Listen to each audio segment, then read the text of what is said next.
Hi, DIFESTers. My name is Rodinov Vincent, and I am the founder of DIFEST Global. A warm welcome to you all on the third edition. This year, DIFEST will focus on the future of work by addressing authenticity, belongingness, and social impact as some of the most important practices for building a more inclusive and purpose driven workplace for everyone to thrive. Before we begin, I would like to humbly thank our belonging partner, Newsella, for supporting our initiative in democratizing world class content and promoting equity in education. On this note, I would like to welcome you to our session on barriers people from marginalized groups face in leadership positions. Our moderator for today is a marketing and communications leader who most recently served as the Vice President of Marketing and Studio Operations with Warner Brothers. She previously held a position as a Senior Director of Diversity, Equity, and Inclusion Strategy for Warner Media News and Sports, where she was responsible for driving the division's DEI strategy, core vision, internal and external programs, and opportunities that drove awareness.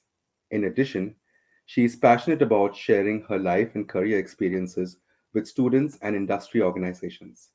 She was recognized by Cablefax with its inaugural D&I Champion Award for her work in this space and by the National Diversity Council as a DEI champion. Please welcome Andrea Harry Bibbs. Thank you for that introduction, Rudinoff. Very nice. Welcome, everyone. I'm really looking forward to having this conversation. As Rudy said, we're having a conversation on the barriers that people from marginalized communities face when they get into leadership positions. I'll be having this discussion with three amazing individuals who represent three really distinct industries. We're representing retail, transportation, and technology, and we're going to have a really great conversation. So we'll not only be talking about the obstacles people in these groups face in leadership, but we'll also be sharing personal stories, insights, and advice. So both for the decision makers in organizations, as well as the people from these communities who may be experiencing some of these challenges as they navigate in the leadership ranks. We'd also love to answer any questions you all have. So for those of you watching us on YouTube, feel free to enter your questions in the chat and I'll be looking at that and we'll hope to incorporate some of those questions along the way as well. So to start off, I'd love for each of our panelists to introduce themselves and share a little bit more about their role and their background. So we'll start with Brooke Stovall. Thank you. Hello, everyone. Again, my name is Brooke Stovall. I am currently the Senior Manager of Diversity and Belonging for Jack Henry, which is a fintech company. I've been in this space as a practitioner for a while, almost 7 years now. And each day is always a new day, so never boring work at all. And I'm very excited to be a part of this conversation and share some of what my journey has been like. So thank you for having me. That's great. Thanks, Brooke. And I'll put it over to Connor Marwick. Thank you. So yes, my name's Connor. I'm the Director of Organizational Development and People at TransLink. So TransLink is the transit authority in British Columbia, Canada. So what our team does is leadership development, succession planning, culture engagement. My background is in industrial and organizational psychology, so that's where I have my education and experience. But I also have quite a passion for EDI subjects. My past research has been in marriage equality back in Australia, where I'm from, in sexuality and social justice. And also I co-chair currently the Pride and Allies ERG for TransLink. So very excited to be here to learn from these great EDI people and to kind of put my spin on it as well. That's great. Thank you, Connor. And last but not least, Michelle Marshall. Hi, good evening, everyone. I'm Michelle Marshall. I am the first head of diversity, equity, and inclusion for PUMA North America. I'm sure many of you have heard of PUMA. PUMA is a global company. We focus on sneakers and sports apparel. And I also have been in this journey for 10 plus years. I've worked in finance and nonprofit. And I'm very excited to be here today just to talk about my journey and just to give some tips because I love this work. This is what I call purpose-driven work. So I'm looking forward to this conversation today. Great. Thank you, Michelle. And that was a perfect segue because my first question, and this is for each of you, we've talked about it in our prep call. I've talked about it individually with some of you that, we know that the pathway to leadership is not a straight path for people of color, for people from the LGBTQ plus communities and other marginalized groups, right? So I'd love to start by asking each of you to talk about a challenge that you've encountered on your journey to leadership. I'll start with you, Michelle. Okay. I have several stories, but I'll try to hone in on just some few moments in time. I know early on in my career when I was coming up, I've always been, I believe, an overachiever. I always want to do my job well, and I'm always looking to the next level and what else can I do to level up. And I just remember being early on in my career, and you would know back in the day when I was working within the corporation I was working at, you would know who was the chosen ones because they started walking differently. They started carrying certain books in their hand. They started using certain language. You started seeing them pulled into projects.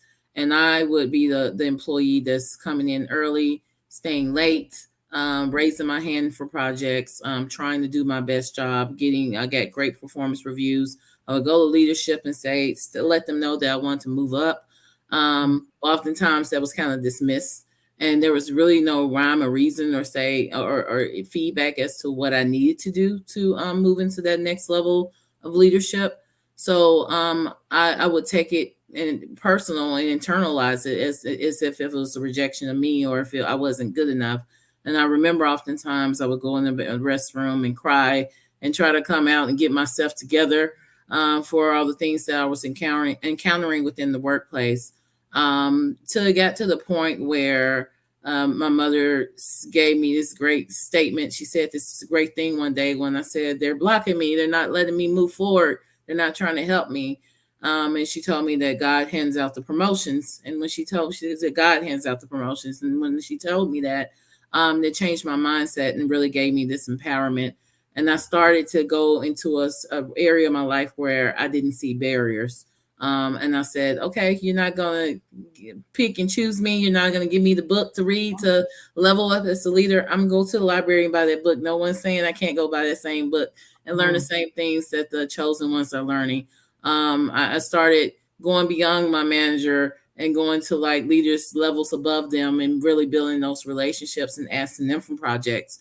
And when I would come back to the leaders and talk about the projects I was working on with those leaders, they couldn't say you couldn't do it because that person was much higher than even their job level. So I just started looking for those opportunities internally, and also looking for those volunteer opportunities for organizations that tied into the work that I wanted to do, to ensure that I was able to pull together the experience and the skill sets needed to go to that next level.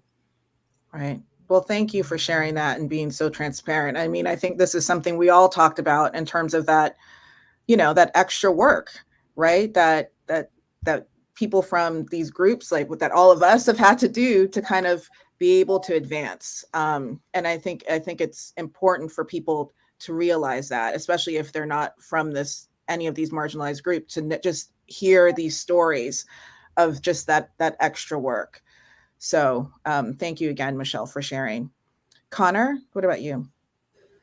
Yeah, I was kind of mulling this over in the last couple of days, and I don't have like a specific example, but for me, as a queer person growing up, especially, my queerness was always on my mind. It was always part about what I did. So, am I being too gay? Am I being too flamboyant? Am I saying the wrong things? Am I dressing a certain way? Because you never wanted to be caught out. You wanted to be, thought of as a straight person. Well, that's how I was when I was young.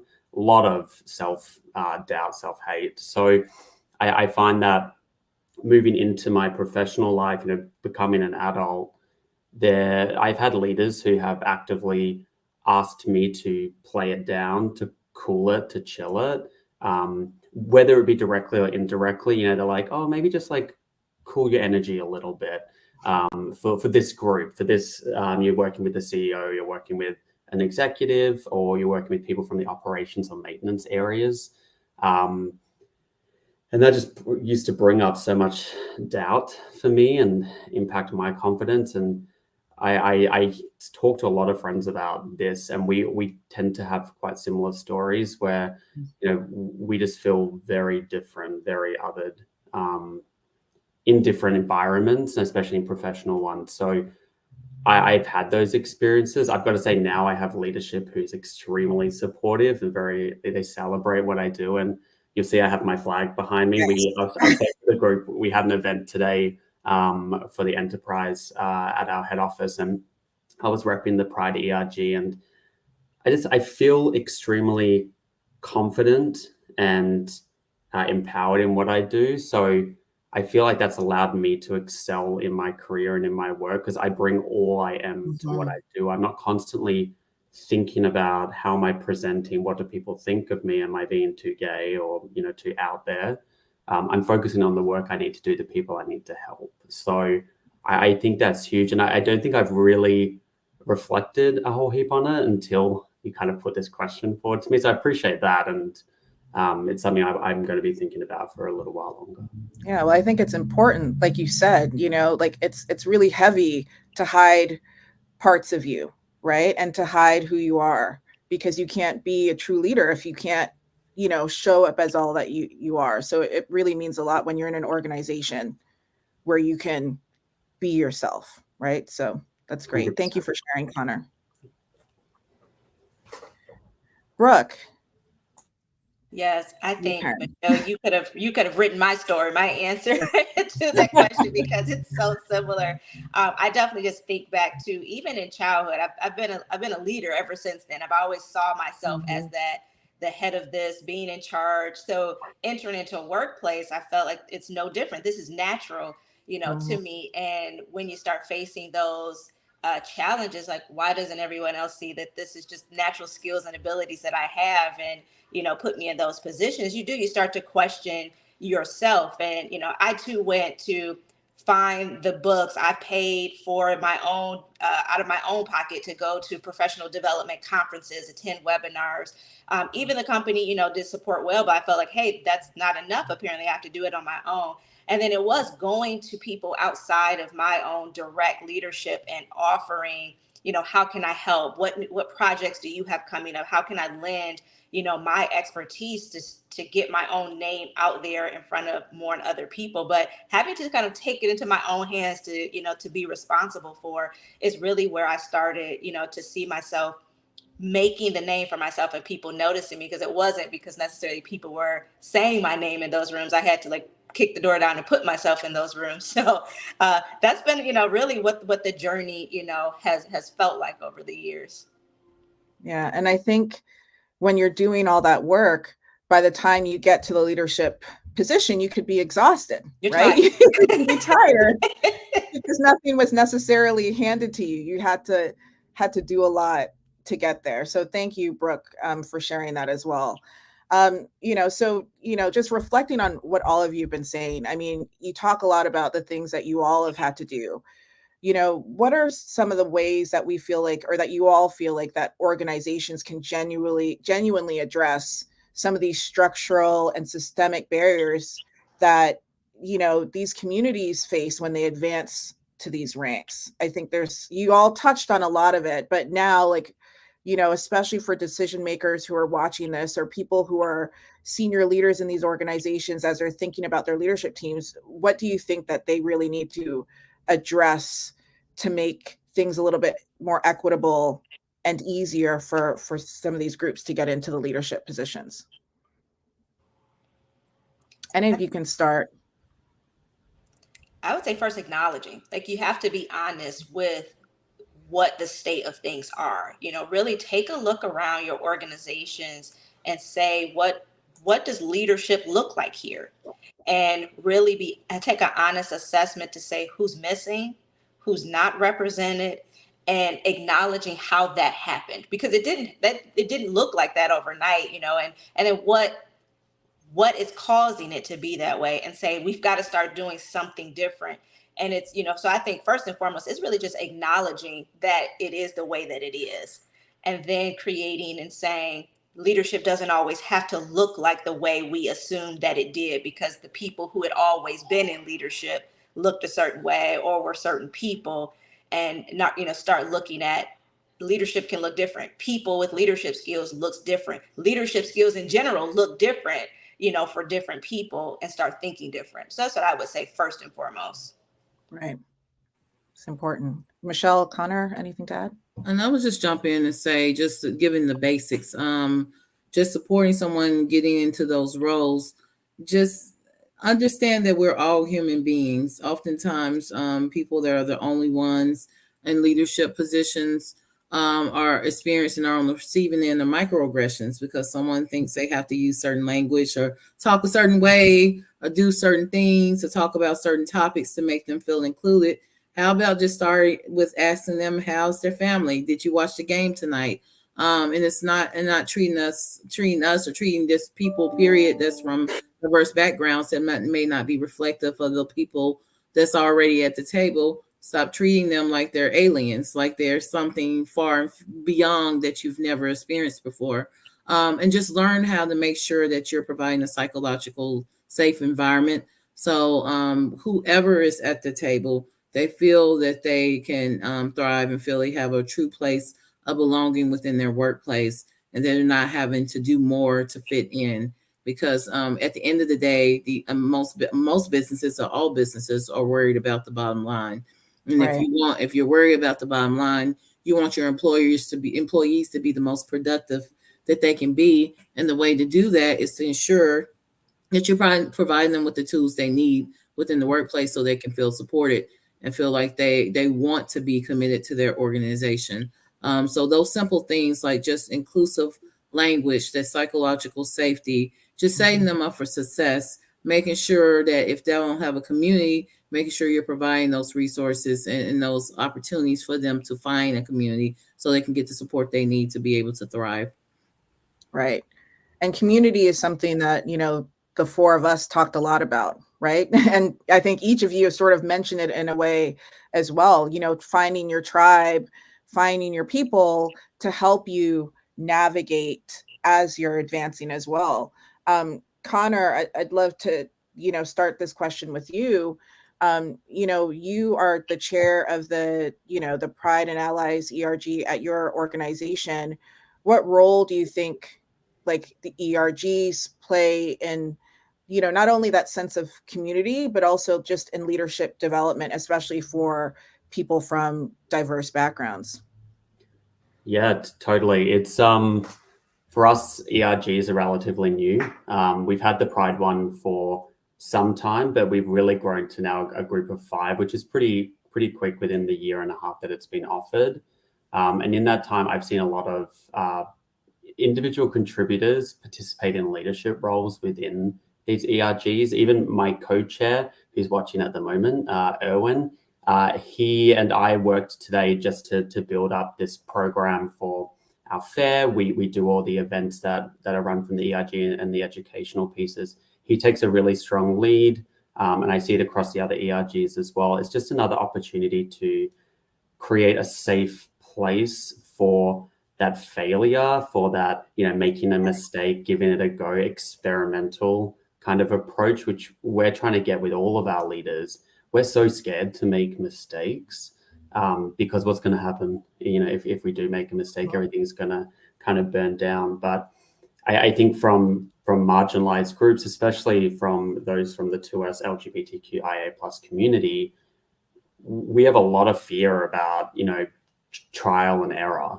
We don't feel like we have the opportunity to try again. So I think here we do get an opportunity to have fun, to try something. If it doesn't work, we have a safe place in which to learn from it.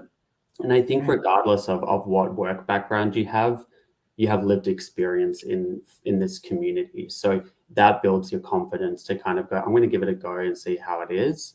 And I'm going to take control and take lead on this, something that I know that a lot of these other co-chairs haven't done in their regular work because they just don't get the opportunity, or there's a lot of fear or concern about pushing for that opportunity. So I think it does create that safe place. Right. And for you, Brooke and Michelle, like what role do you think, employee resources groups have played in your own personal journeys toward like leadership, or what have you seen for your employees in terms of like what they're getting out of, being a part of these ERGs in your organizations?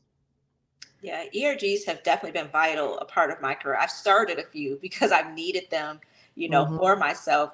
When you're the one or the only or the few, so having a place to come together with, your tribe or, people who have same or similar experience, want to just validate that what you're experiencing or what you're thinking, that you're not the only one. You're not crazy that you feel that way, or you're not making things up of what your experience is. I think to come and share that it's happening and learning how to navigate. And I think exactly what, Connor mentioned as well is as overall just having a safe space to come together and fail safely when it's necessary, grow, develop, practice, those leadership, skills that you need to take back out into, to the workplace. But if you get it wrong or you mess up, it's okay. And, those are your people that are around you, and, they're going to be there to tell you it's okay. Let's try again. Let's try a different way. And then I think what it has helped eliminate sometimes for me is, as a person from a marginalized group, is carrying the burden that if I do go out and mess it up in my workplace, I've ruined it for all the others, that it won't be an opportunity for another Black woman to be in leadership after me because I've messed it up. And now that's what people think of all of us. So the having an ERG just really created a place for us to safely practice and, take away the fear, as Connor mentioned. That's great. I love that. Michelle? Yeah, I agree with everything that's been said thus far. And just for me, I was one of the first diversity council chairs in my former company when they first started on their D&I journey over 10 years ago.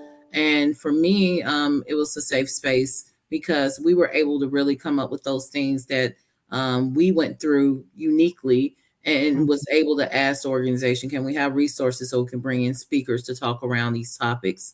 So much so, just even as a woman or a woman of color, just thinking about the different things that we have to think about, like code switching and microaggressions when it comes to our hair and all those different topics. And just having those tools and having those type of conversations helped me to get the tools to better navigate the day-to-day circumstances I was dealing with. And also to the point where even with my current ERGs, because I've launched 5 ERGs since starting PUMA, and I still don't quite see them moving in that direction, because I encourage my employee resource groups to be autonomous groups, and I've given them the framework, but I think even they are afraid to start doing those things. And I keep coaching them and generally saying, look, this is your group, this is your community. What are those things that you have to deal with day to day, that bothers you day to day, that you need the tools to navigate? And then start from there, from building from the opportunities and the learnings and the type of things that you want to see come into the environment, so you can have the tools you need to be able to navigate the day to day of being on the receiving end of microaggressions and biases. Right. And I think what, all three of you have talked about is just even the way that these groups can help build confidence in folks, especially when they're not feeling it, or if they're getting those microaggressions or feeling like they have to code switch in other environments.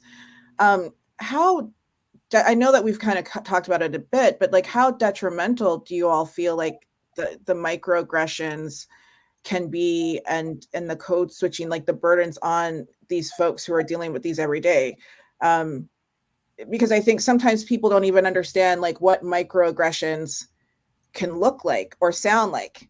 So, I mean, maybe let's start there, for whoever wants to start. Like, what are some examples for folks who are watching this, who may not understand that maybe something that they're saying, like Connor, like what you were talking about earlier, when someone said to you, can you just like tone down your energy, how that can be perceived as a microaggression? Do any of you want to just share some of examples of ones, so that folks know?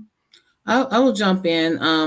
I don't know the exact data points. I can't remember the exact data points, but there was an article, I believe it's in the Washington Post, about how people were reporting that microaggressions had decreased since COVID, because they were now at home and with a safe environment, and weren't having to deal with the day-to-day of going into the office and dealing with all that they have to deal with when it comes to those microaggressions.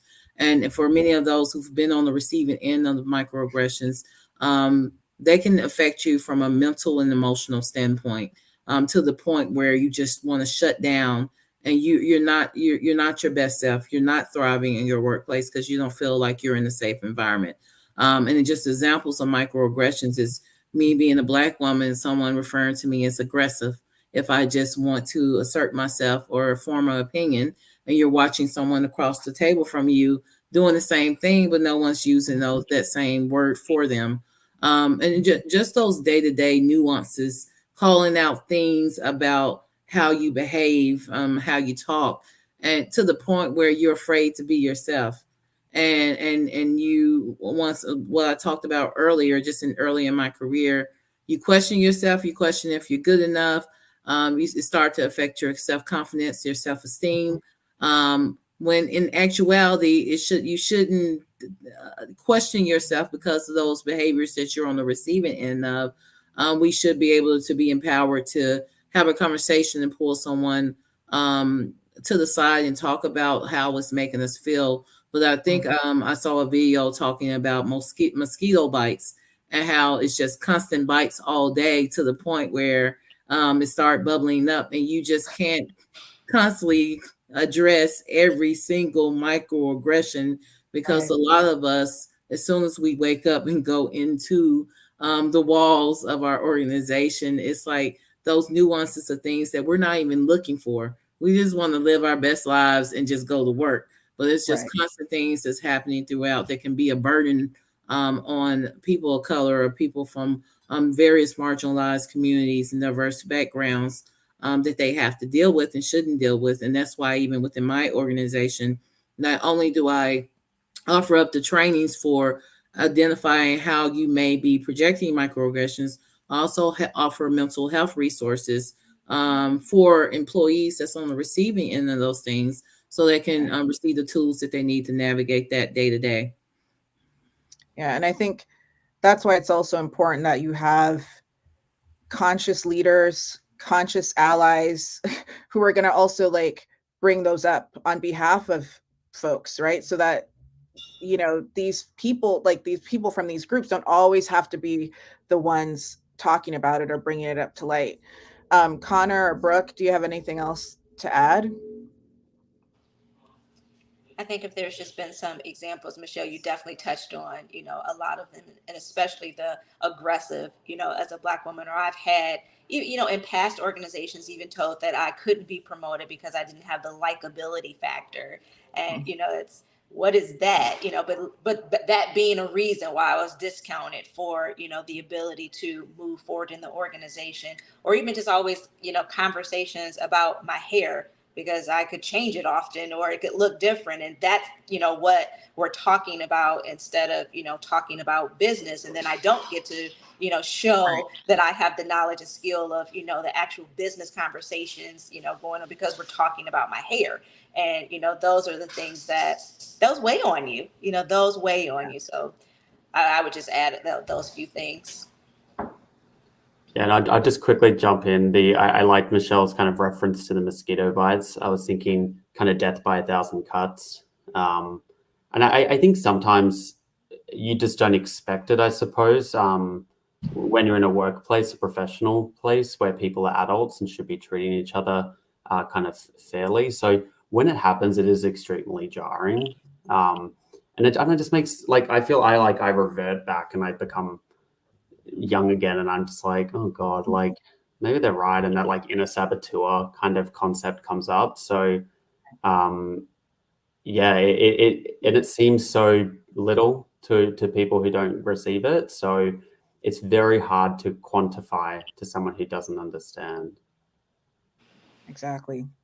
But I'm glad, I mean, again, I'm thankful for all of you for just being so just vulnerable and transparent too, to be able to share this, because I think it will definitely help some people who don't, again, like usually have to be on the receiving end of these microaggressions.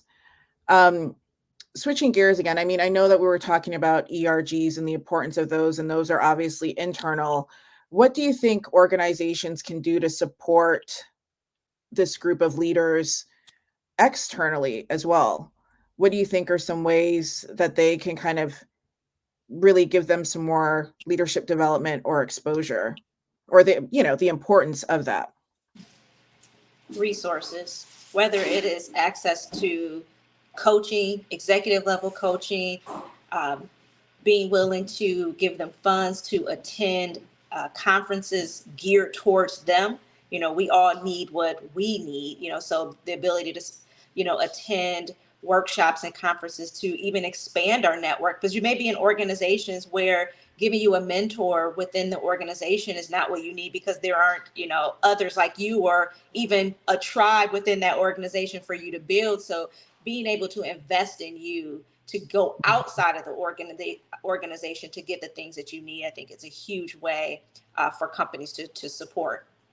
Yeah, and for them to be proactive about it and not putting the onus of these people just asking, all the time. So I think that's critical as well. Connor or Michelle, do either of you have anything to add there? Yeah, I'd written in my notes, put your money where your mouth is, because Yeah. a lot of the time we love, like, companies love to talk about values, and we grow our people and we grow our leaders, and then you're like, well, where's the receipts? Like, I can't see any opportunity here, and even it comes up back to something as simple as just individual development. Like, really good point, Brooke, is everyone has different needs, and it's so hard for us to be like, here is just a standard way of developing someone. We need to go outside of the box now to think of ways to engage different groups based on, where they're from, how they think, their background, because we want the best out of our employees. We want to empower them with their own development. So absolutely good resourcing and funding for external opportunities, but they need to be value-based. They need to be needs-based as well. So what the person actually requires for their own development. Because as I said, everyone's at different points. And I know that's a very hard one to sell at this time. And financially, there's a lot of companies that are like, our budget season is right now, and it is rough. So it is really hard to try and sell the value of kind of what someone in my team calls luxury items. Sometimes development is considered a luxury item. Luckily, our business went completely opposite way during COVID, and they kind of were like, well, we need to put more into our people. I think we were extremely lucky to have leaders who thought that way. I've seen other businesses around us and peers of mine lose funding, lose their jobs during this time. So yeah, it's a hard one to balance, but funding and resourcing for sure. Definitely. And I mean, I think the discussion that we had earlier as well, we were talking about these generations coming up now, like Gen Z and kind of later millennials, right? That they're the ones that are, I think really shifting the way that organizations are looking at how they recruit and retain folks, because I think this group are very vocal about like some of the things that you said, Connor and Brooke and Michelle too. It's just that, put your money where your mouth is, or you said this in 2020, but what are you actually doing? Or you say that you want, all people here, but do you have equal parental rights? All of that, right? So, this is just a discussion question for all of you. How do you guys really think that Gen Z, that group is really shifting the ways that, we work and how these organizations are functioning moving forward? I will say Gen Z, I will call them the information generation, because they now have the information and the labels of what to call in terms of things that's happening to them. I had a Gen Z employee told me that someone's mansplaining something to her. Years ago, we would have just said, oh, my male boss is talking to me in a certain type of way. But now they have the information and the tools, because they're the social media, internet generation, to label what's happening to them. And oftentimes when I bring up Gen Z or millennials at various places, it's like you see an eye roll, but instead of rolling your eyes, understand this is now going to at some point be the larger percentage of your workforce. And Right. if you want to keep people within your workforce, you need to understand what makes this generation tick. And a lot of things that make this generation tick, it goes to organization. I think we talked about putting your money where your mouth is, talking the talk, walking the walk. They're a generation that's focused on social justice and impact. They want to make sure there's an inclusive organization. They want to understand what is that career path. I know so many of us coming up in the workforce, and our parents and baby boomers stayed at organizations for 20 years, being given that promise of promotion to the next level. And they were fighting for 5 years. Just one more year, I'll be a director, and those type of things. But Gen Z is like, I am putting in the work. I'm putting in the hours. Like, tell me what the career path is. And they want the tools and the learning and development in order for them to move in those directions. So the quicker that these organizations lean in and understand that the workforce is changing, and that you have no choice but to understand this generation, that it will soon become the larger majority of the workforce, then it will be better for the organization, because they won't always have to think about how can we invest more dollars in what programming to retain these employees. Right now, we're still going through the Great Recession, and I believe the other term is quiet quitting, because there's so much competition out there. People are really leveling up, understanding that in order for us to keep our workforce intact, in order for us to keep Gen Z intact, we need to do certain things. We need to make sure we're working remote. We have hybrid schedules.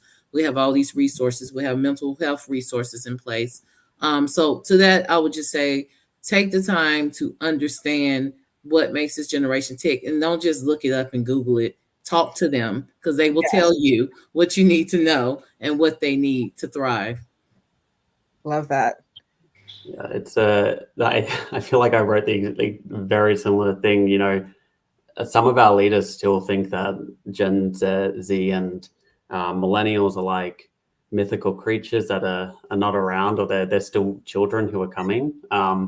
They're here, and they're such a big part of the workforce, and they're just going to take over. So they're our people moving forward that we really need to focus on attracting and retaining. I think that's a key piece for us, where we're currently building our employee value proposition. So really determining what is it that we provide our people beyond compensation and just standard benefits when they come to the business. Like, and a value alignment is huge. People want to know, and we're lucky in transportation because our key focus is to build a sustainable region. We are connecting marginalized people. We're trying to make things cleaner and greener. So we need to showcase that's what gets me out of bed every day. I've been here for over 5 years now, and I love doing what I do because I feel like in this world where things are terrifying, we're just talking about how hot and cold and weird it is weather-wise, and that's on my mind every day, and it's on younger people's minds because they have access to that information. They know the truth. They know what's happening. So that value alignment is so important for them to know. I'm not just earning a paycheck. I'm doing something to take control of this situation that is just terrifying every single day for me. There's a lot of anxiety out there. So I just think that value piece is so important, and you can't lie anymore. You can't say, oh, we are so equitable, and then have just all these examples of where you're just absolutely not doing it. Because they find out, like Michelle said, they do the research. They just a quick Google search. It's not that hard, but like they find out, and they have the power now to pick and choose who they work for a lot more than it used to be, where we were like, great, we have 20 people to choose from. Sell yourself to me. It's the other way around now, and some of our leaders have gotten that. Others, it's just taken a little bit longer because maybe they haven't hired for a while. But that's just the reality. Right. And this generation is influencing the other, older millennials, Gen X like me, and others, right? To push a bit farther, as you said. I feel like it's the shift that we're going to be going in terms of, people who are looking for roles. And so we have about 5-6 more minutes. My last couple questions is really around the advice that you all would give to a new leader who's from a marginalized group as they begin this next chapter in their career, especially if they are, like we talked about, the only one or one of a few. I'd like to hear from each of you, maybe starting with Brooke. What advice or encouragement would you give them? I would tell them to trust themselves, trust their voice, trust their skills, trust their ability. The current state that the workforce, the workplace, what it's looking like is changing. And we no longer have to, sit back and wait, for someone to recognize you, to recognize your skill. Trust what you know is, your unique talent, skills, and ability, and use your voice to, ask for what you want, go for it. And when something or a place no longer serves you, it's okay to leave.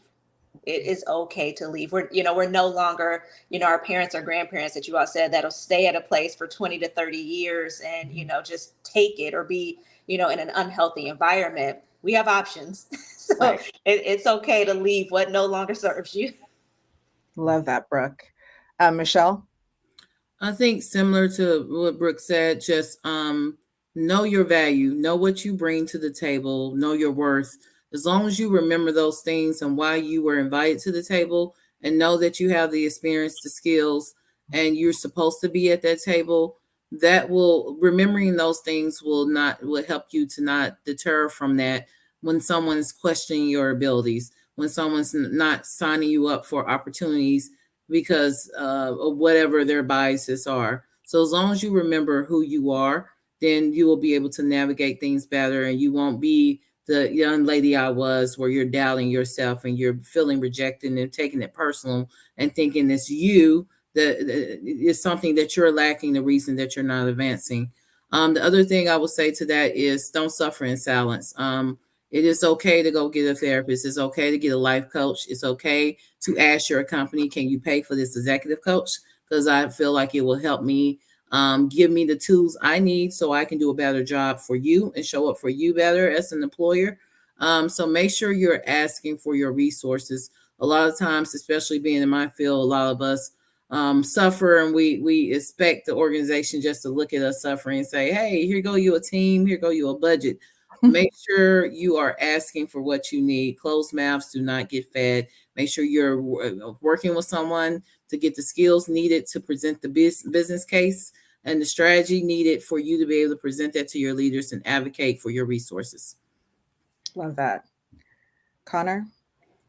Yeah, I mean, I echo a lot of those comments. I think do your homework, do your study, do your research, make sure you're well educated on the topics that you're covering. I find now that there is a lot more appreciation for radical ideas, for innovation. And I feel like young people especially can bring that to the table. I feel like that's just how we all like automatically switched on to think. Businesses have to be super nimble now. Like we need that skill set. So that's a true value. And I loved what Brooke said, like you've been brought in for a reason. You have a skill set. Don't doubt that. Don't suffer in silence either. I only just recently asked for a coach as well. And for me, I think that's just imperative for me to do my job is to learn some of the intricate parts of my new role. So I think, yeah, it can be really hard when you first move into a business, but if you know what you're talking about, you can prove that you belong at the table. But yeah, I love these points brought forward. That's great. Thank you for that. And then lastly, if you could speak directly to the HR folks or decision makers at organizations or people who are in control of kind of creating the leadership teams, what advice would you give to them in terms of making sure they're really intentional about and inclusive in terms of the leadership teams that they're creating?